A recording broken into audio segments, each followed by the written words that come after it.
Il était une fois, dans un petit village, une jeune fille curieuse et intrépide du nom d'Alice.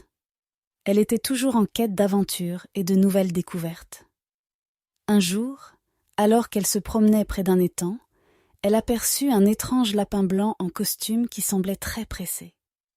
Intriguée, Alice décida de le suivre. Le lapin blanc sauta soudain dans un terrier, et sans hésiter, Alice plongea derrière lui. À sa grande surprise, elle se mit à tomber dans un interminable tunnel. Pendant sa chute, elle observa des objets étranges qui tournoyaient autour d'elle, comme si elle était en train de traverser un univers parallèle. Finalement, Alice atterrit en douceur dans un monde étrange et merveilleux. Elle se retrouva entourée de créatures fantastiques, de fleurs parlantes et de lieux impossibles. Elle réalisa vite qu'elle était au pays des merveilles. Alice se lança dans une série d'aventures extraordinaires. Elle rencontra un chat souriant qui pouvait disparaître à volonté, un chapelier fou qui organisait une éternelle tea party, et une chenille qui lui donna des conseils mystérieux.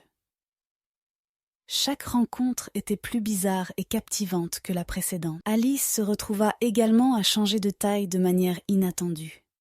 À un moment, elle était si petite qu'elle pouvait se faufiler dans un trou de souris, et le suivant, elle grandissait tellement qu'elle dépassait les nuages.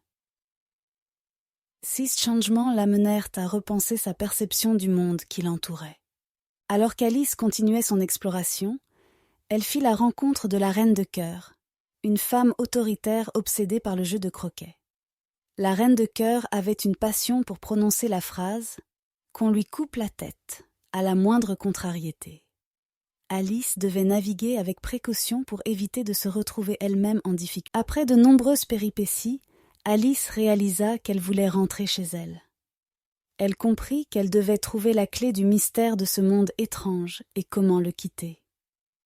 Avec l'aide de ses amis du pays des merveilles, elle réussit à revenir dans le monde réel en sortant par une porte qui la ramena près de l'étang où tout avait commencé.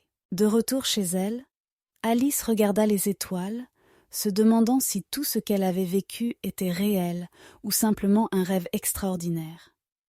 Quoi qu'il en soit, son aventure au pays des merveilles avait laissé une empreinte indélébile dans son cœur, l'encourageant à embrasser la curiosité et à croire en l'inattendu.